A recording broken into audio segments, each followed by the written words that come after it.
tricky to video this in the low light.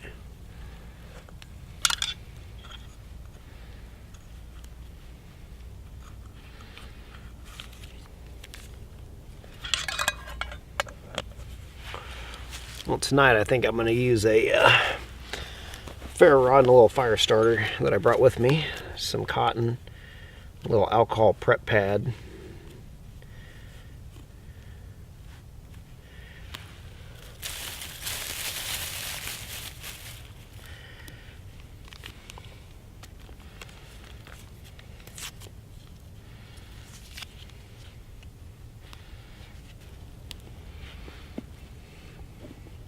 squeeze that alcohol pad in the cotton to get the alcohol in the cotton, fluff it up a bit, put it down there, and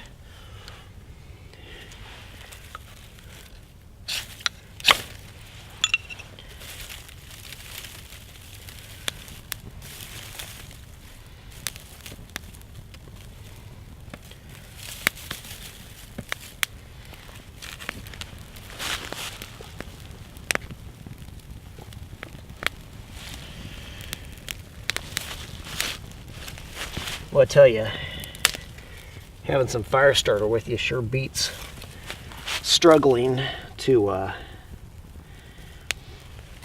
find natural stuff. It'll light up. Problem is, if you just use fire starter you bring with you, you don't necessarily learn about stuff you can find in the wild that you might have to use if it really comes down to a situation where that's all you have. A lot of times I find myself in a situation where I have plenty of fire starters I carry with me, lighters, well, fire starter, tinder help type stuff. I usually have a lighter, matches, ferro rod, oftentimes even my flint and steel set. So I have multiple ways of lighting a fire, but a lot of times I, even with all that stuff, I will just try to get a fire going with the natural materials, because that's how you learn stuff and get better at your skills.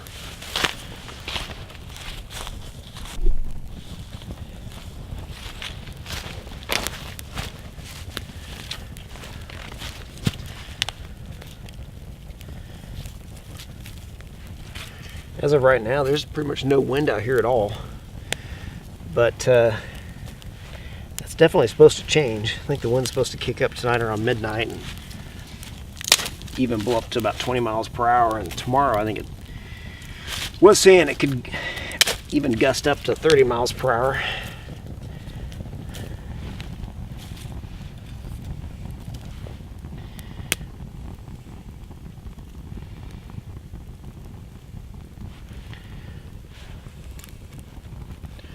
Gotta love a nice cheery campfire.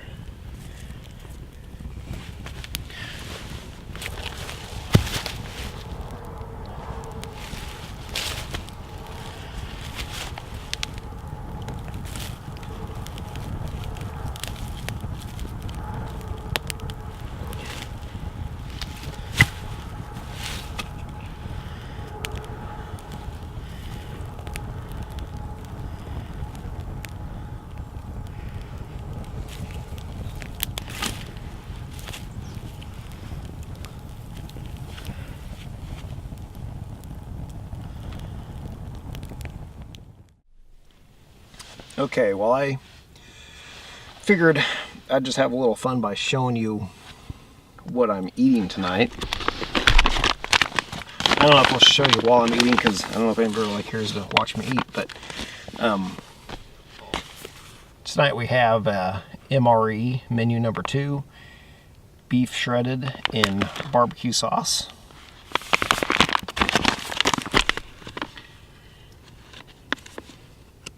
And this is, I think it's about 3 years old, I think. I think they were packed about 3 years ago. Definitely still good.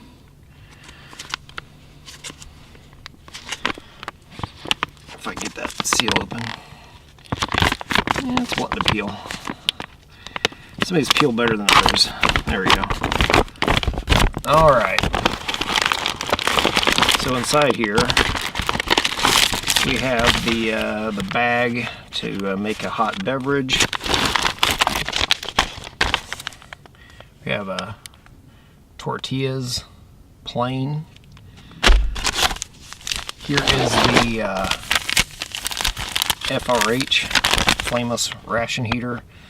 Of course, with the famous instructions to use a rock or something.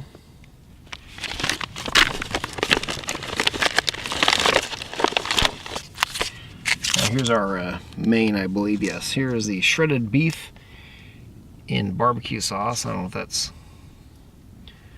focusing at all, but it doesn't really matter. It's printed on there. You can read it somewhat. Oh, all right. Some sliced cranberries. I had some of these a while back that I had saved. They were pretty good. Just like craisins, basically. Here's the well,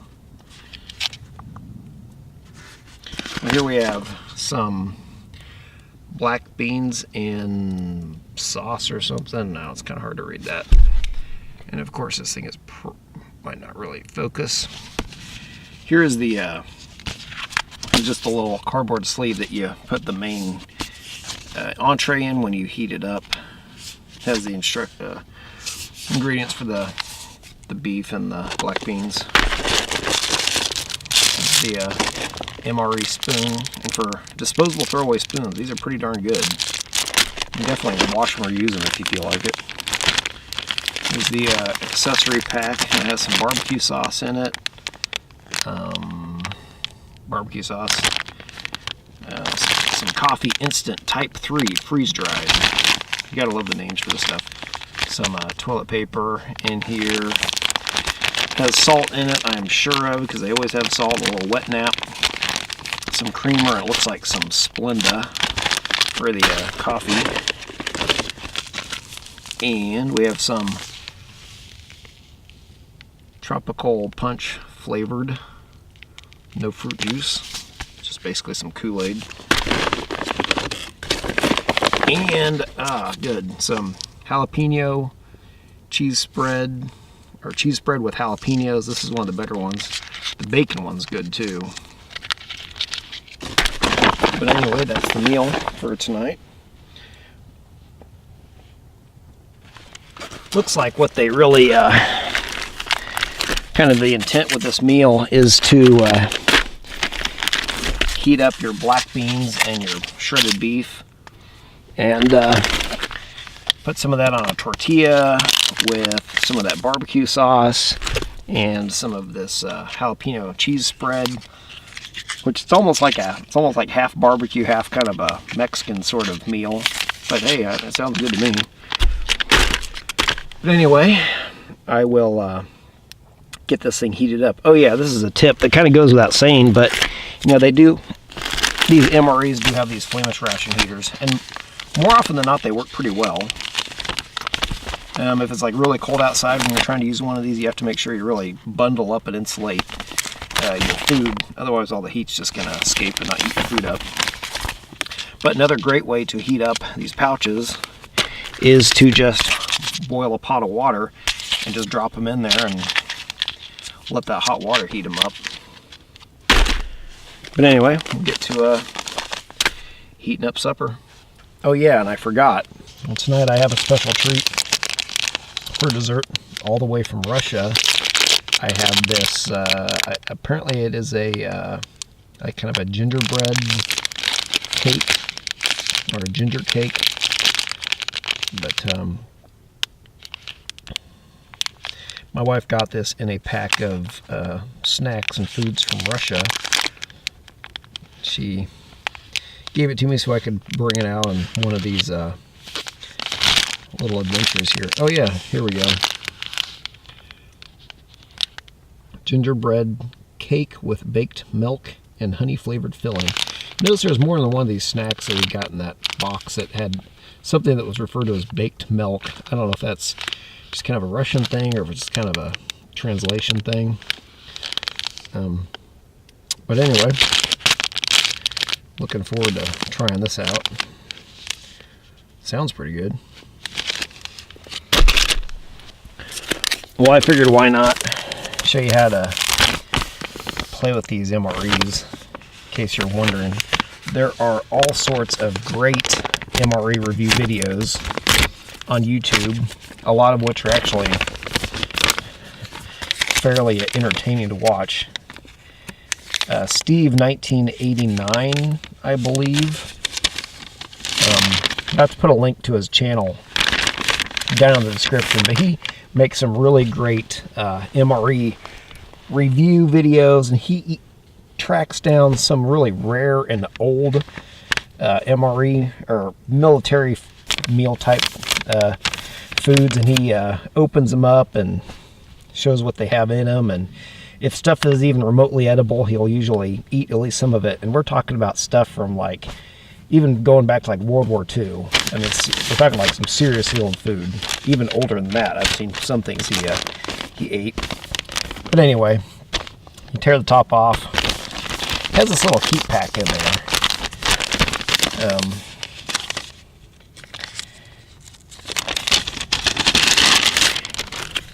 And then we'll take here's the black beans. Put that in the bag here.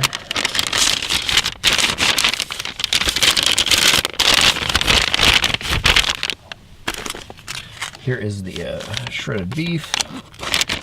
Put that in there. There's kind of a limit to how much you can jam in these bags. This is going to be kind of stretching it a bit, I think. The purpose of this little bag is you can put some water. It only takes like 6 ounces of water. Put it in with the flameless ration heater, so you heat up some water while you're heating your main entree. That way you can have some hot coffee. But I can heat up some water over the fire, so I'm not going to worry about that.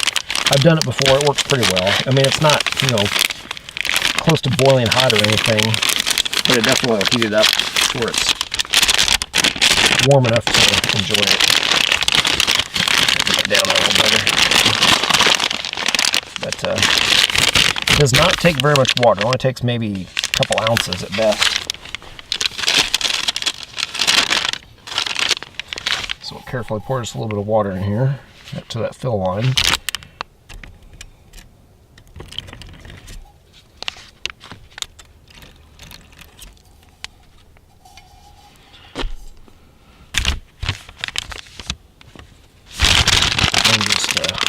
Top over. Hopefully I didn't put way too much in this. It's kind of hard to do showing on a camera. And it's kind of weird kneeling position. You can hear that sizzling a little bit.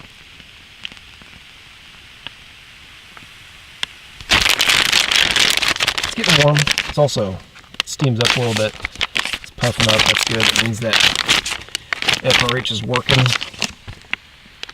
Anyway, let's hold that down a bit. I'm going to put it in this little sleeve. Just kind of helps contain the heat.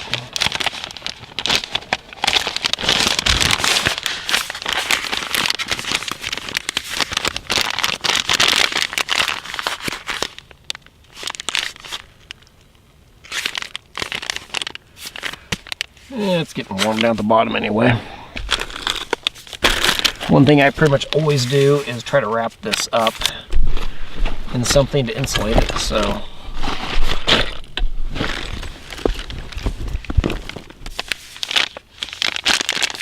dripping water out of the top.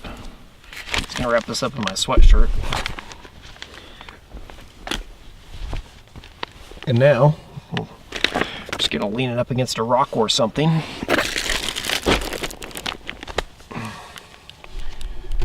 There we go. So there's that meal heating. Let's give that a while to work. Let's mix up that tropical punch flavored no fruit juice. I actually have a canteen cup that says to use on the instructions. It says here, add half canteen cup, 12 ounces of water to contents and stir. Allow water just chemically purified to stand 30 minutes before adding beverage powder. It's saying about half full of water.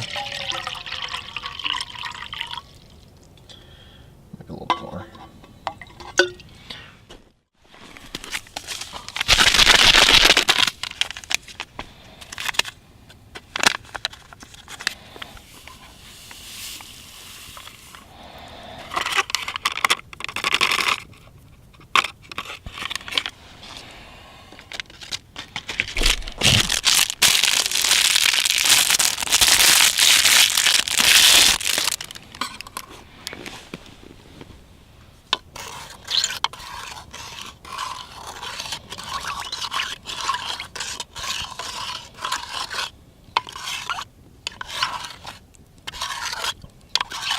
Some fluid to help keep you hydrated, and some sugar in it to give you some calories. Got to burn something out here to keep myself warm, even though it's really not cold out here at all. It's cool, definitely. You know, my opinion, it's not really cold outside unless it's cold enough that when you inhale through your nose, it freezes some of that moisture in your nose. So that's, I don't know, lower teens maybe. This doesn't really want to dissolve so well, but I'll eventually get it there.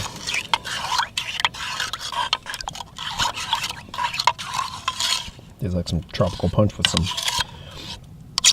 I don't know, other stuff added to it. Got the fire right here and propped up the tortillas, the cheese spread, and the barbecue sauce in front of it so they can get warmed up a bit. It'll definitely do a good job of warming them. While I was sitting here waiting for my food to heat up, or I still am waiting for it to heat up, I pulled out the book I brought with me just to read a little bit. It's the Sand Creek Massacre by Stan Hoig, I guess is how you say it. This book is about the Sand Creek Massacre, which is a really sad chapter of history. It happened out on the plains of eastern Colorado back in the late 1800s. Back on November 29th, 1864. Anyway, what happened was essentially some Cheyenne and Arapaho Indians were camped along Sand Creek, and they were camped there peacefully, had peaceful intentions. With regards to the white man, the U.S. government, and I think the state authorities in Colorado, or territorial, because I guess it wasn't a state yet. But anyway, most of the younger men were gone from the village they were hunting, and that morning a whole bunch of kind of U.S. military, or kind of like Colorado National Guard, essentially, troops rode in and killed a whole bunch of people and did a whole bunch of disgusting stuff, beyond just killing them. And it's just a very sad chapter in history, obviously.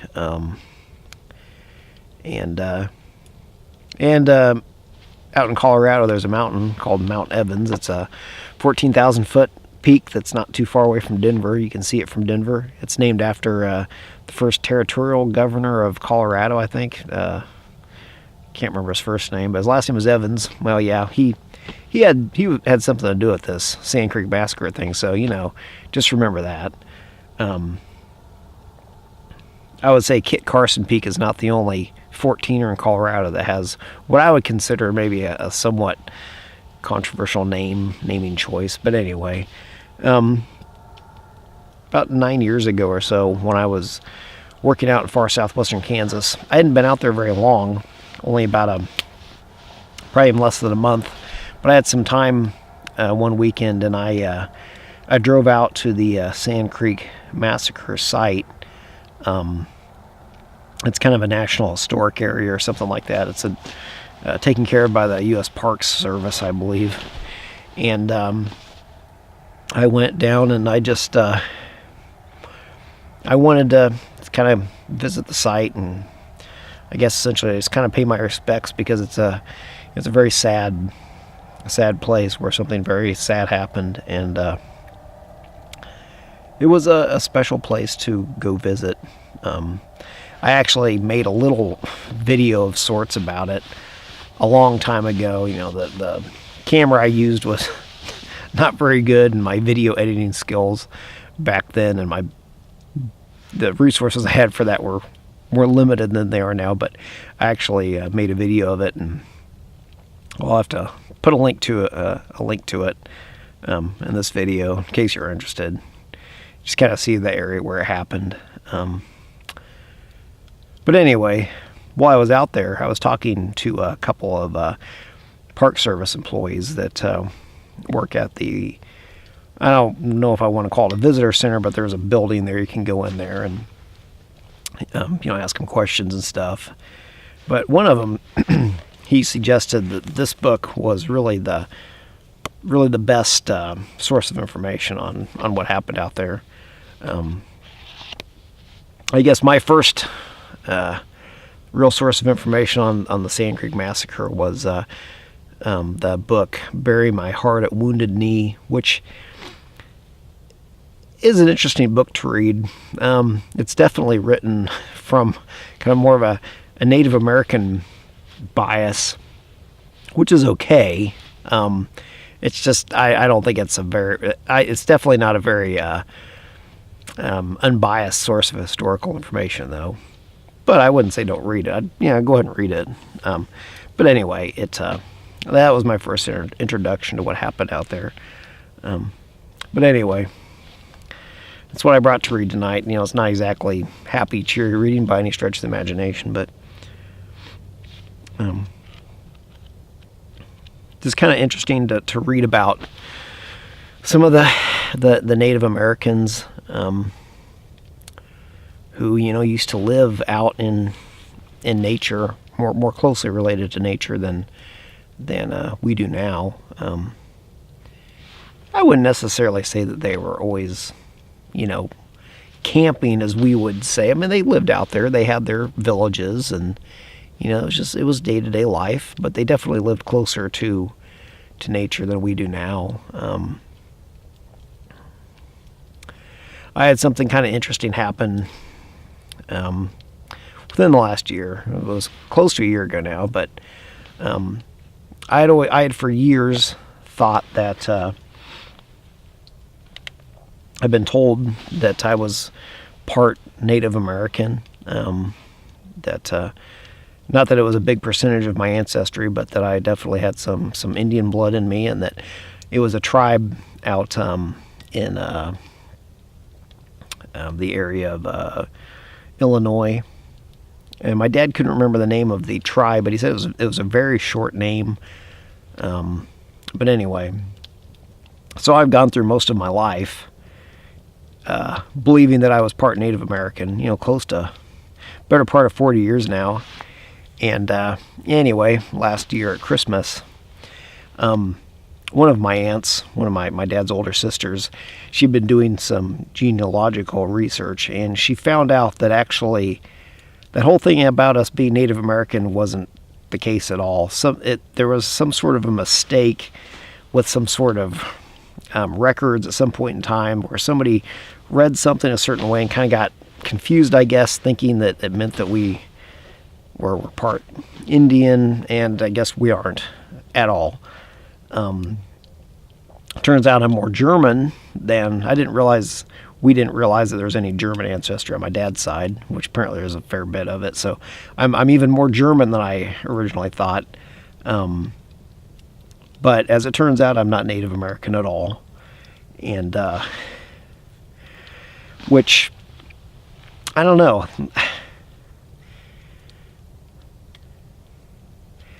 Yeah, apparently I'm about as white as you can be. I pretty much have all European ancestry, I guess.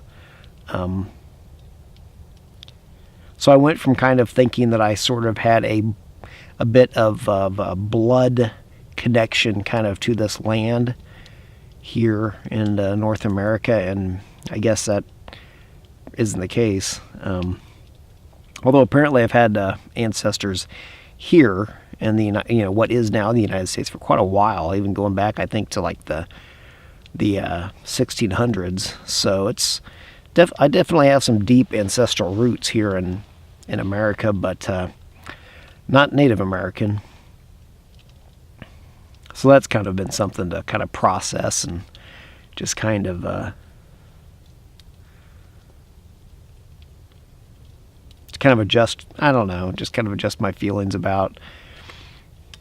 I guess I have to say it's kind of just comes down to feeling a bit disappointed, but that's okay. I am who I am, and that hasn't changed.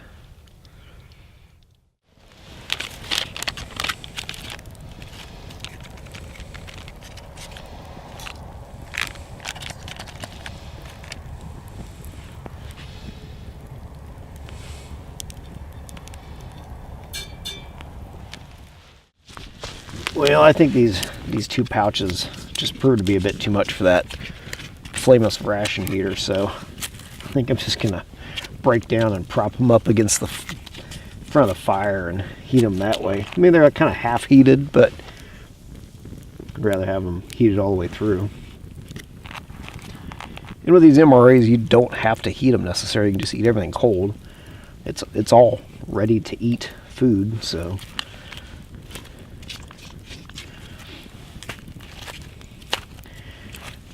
MREs aren't necessarily the best thing to eat in the winter because due to the ready-to-eat nature of the food, it has water in it. At least, like the main entree and stuff, and that stuff will freeze. If you can thaw it out and all that, that's fine, but the cold weather rations actually has a lot of stuff like the main entree is freeze-dried, so there's no water in it to freeze. Makes them a bit lighter weight too. Alright, I think it's time to eat. Everything's heated up pretty well.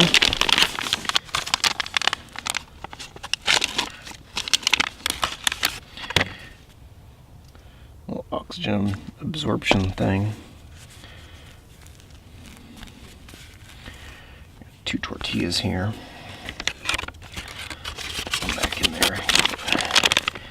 Keep from drying out too much.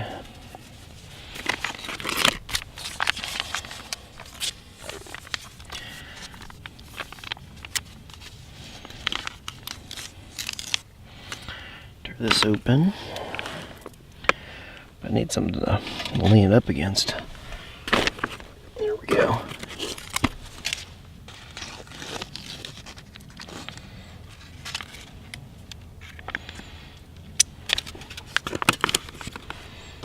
The black bean stuff. Anyway, just good hot food. Can't just eat the stuff right out of the pouch.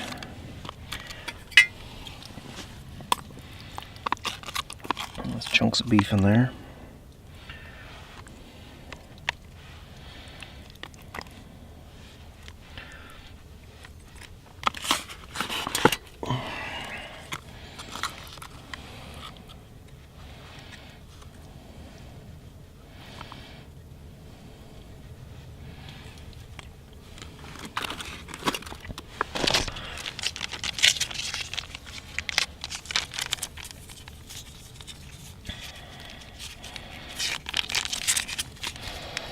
Sometimes you don't want to tear it too well.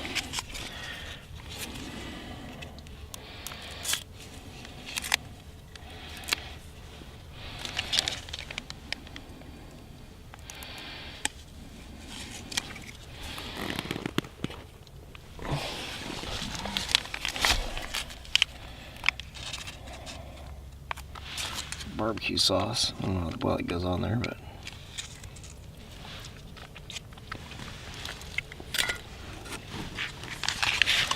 all right, here we go. It's a kind of a, I don't know, taco of sorts. I have a feeling this is going to be really runny when I eat it.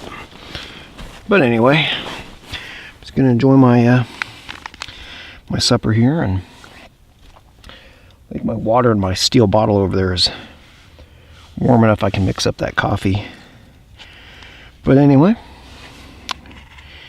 here's to eating some good food.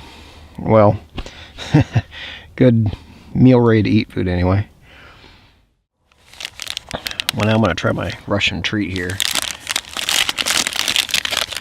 Gingerbread cake. Baked milk and honey flavored filling.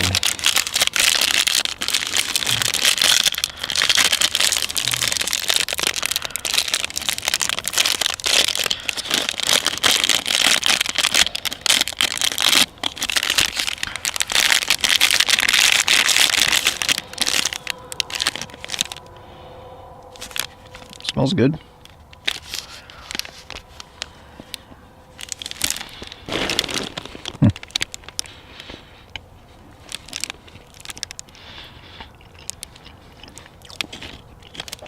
Tastes pretty good.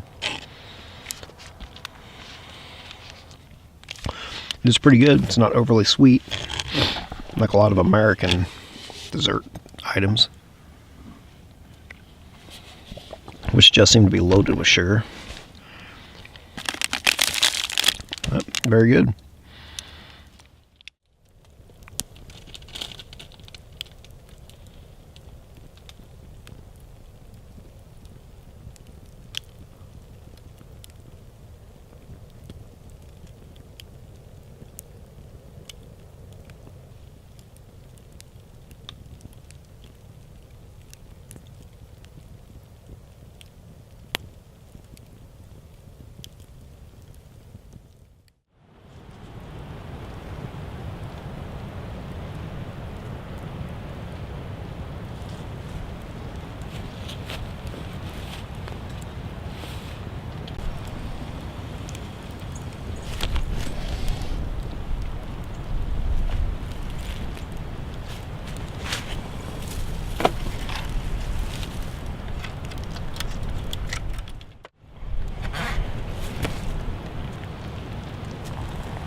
Nothing like hot coffee on a cool fall morning in front of a campfire.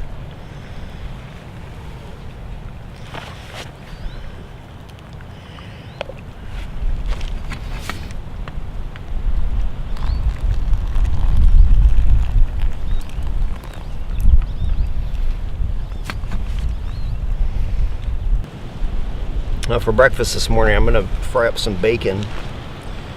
And if I can pull it off, I'm going to make some toutons. It's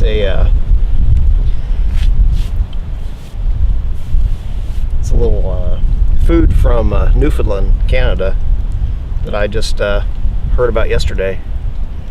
So I thought, well, I don't know, maybe I could try cooking that while I'm camping. I'm going to give it a shot. It's just a little bit freezing out here, and I have some bread dough that I need to hopefully get to rise a little bit, so I might have to get creative with that, but we'll see how it works out.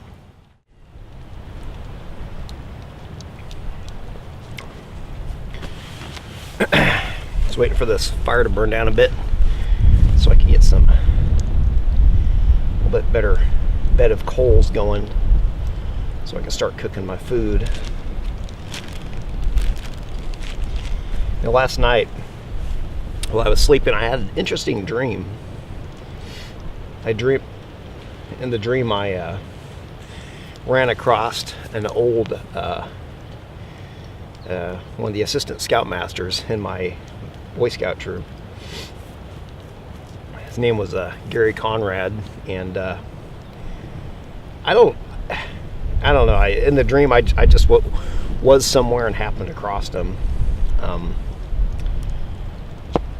I'm not even sure where he lives now. I kind of think that they might live in Maine now, but anyway, I was just sitting here by the fire thinking about cutting firewood and how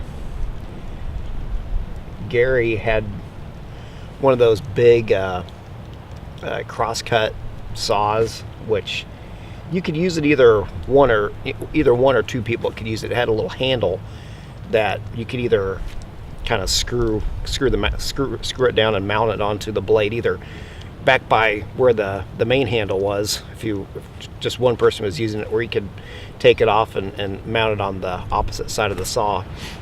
But he would bring that big old saw out on campouts, and we would amuse ourselves sometimes by using this big crosscut saw to saw through bigger pieces of firewood. But I was just thinking about cutting firewood in that saw, and that's, I guess, what reminded me of that. Oh yeah, in the dream last night I saw Gary. Guess I always wonder about the utility of those type of saws on when you're cutting smaller firewood, because with the really big stuff, they're definitely quite useful, but I don't know how well those big teeth saw through smaller stuff. I know there's been a contestant or two on a loan who've brought one of those saws, and I'm pretty sure they didn't also bring a smaller saw. They probably only had that one. Yeah, sitting in front of a campfire, just think all sorts of stuff. Remember past experiences that you've had out camping or anything else, and think about the people you shared the time with.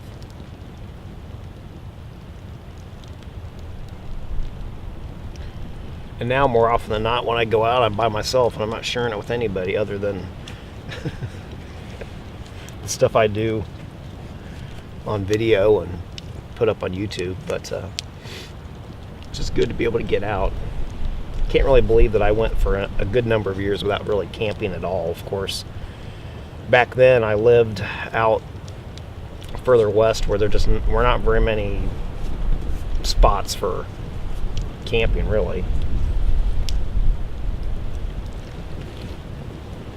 Not a lot of public land, barely any places that had trees.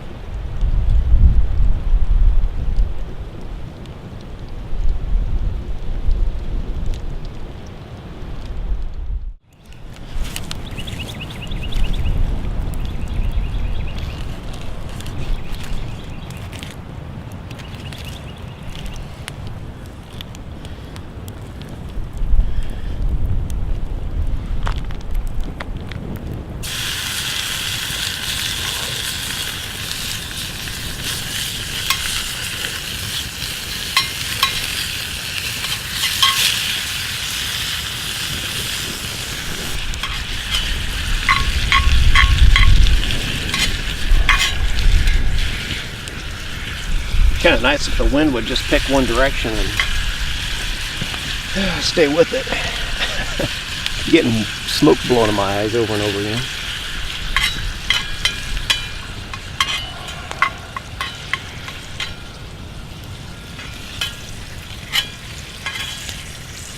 I love cooking with cast iron over a campfire.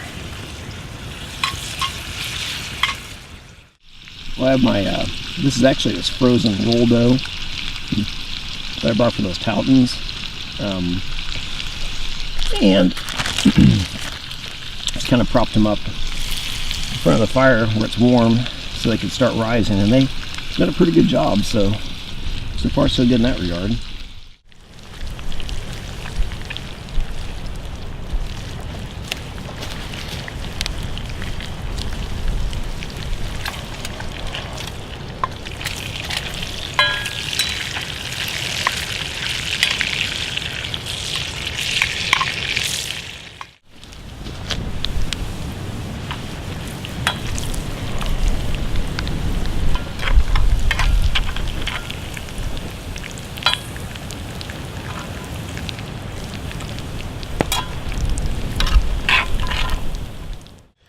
Well, here goes nothing with the toutons.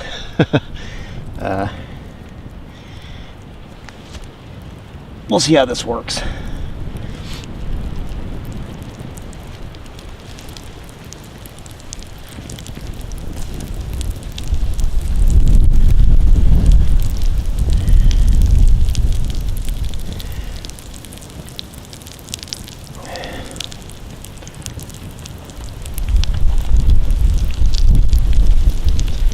Probably really need to maybe, I think usually just kind of roll them in a little flour, you know, kind of pat them out and all that, but I don't have any flour with me, but at least I got that dough to rise a little bit. That actually really wasn't a problem at all. I was kind of worried that that would be troublesome in this temperature. It's probably like 33 Fahrenheit, maybe a half or 1 degree Celsius out here. Just been kind of hanging steady as the morning's gone on. It really, the temperature hasn't changed on the thermometer at all.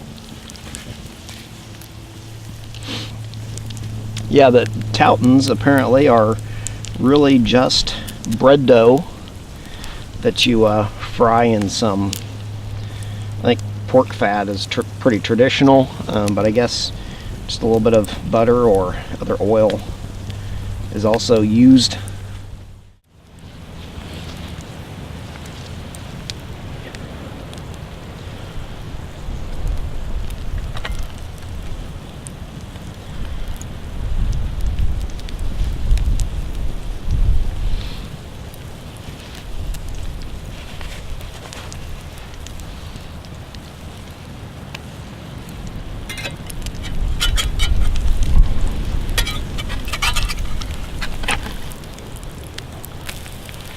Oop, a little too toasty on that side.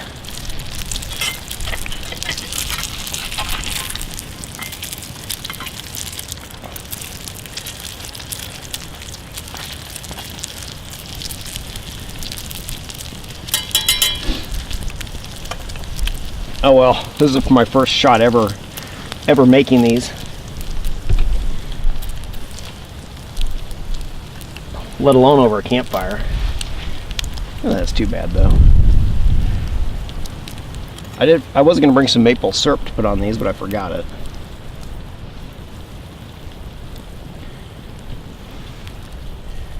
And yeah, I'm just frying these in the bacon grease. Poured some of it off.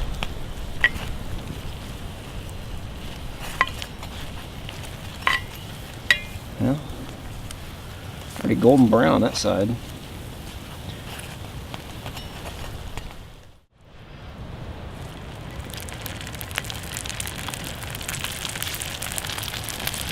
These ones will be a little smaller. It definitely doesn't take too long to cook on either side.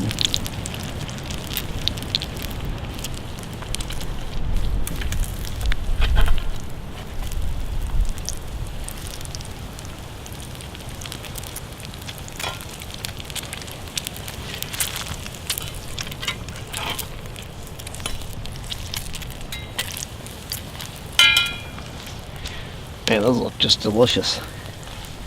Would have been better with some maple syrup though, but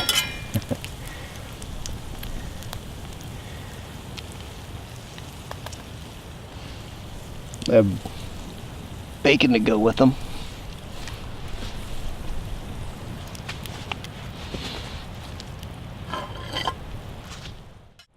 Well, here's my breakfast. Have bacon and toutons made over the campfire. First time I've ever made toutons. Just wish I had my maple syrup, that's alright. But should be a tasty breakfast. Oh yeah, where I got the idea for these toutons is a video that Kyle Noseworthy just put up, where they went out and did a little boating in a lake and cooked breakfast, and they cooked bacon and toutons. I had never heard of them before, and that's what gave me the idea. So I'll have to put a link to his video. Go check it out. It's a really good video. Kyle makes some great videos. Did some really great camera work. on that one. So go check that out.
Well, breakfast is done. Started kind of getting some of my stuff ready to pack up. Kind of gotta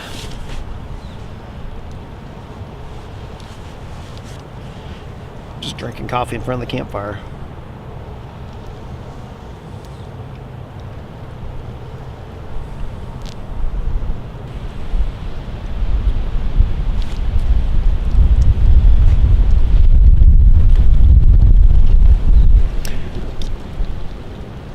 Definitely a windy, cool fall day. It's middle of November now.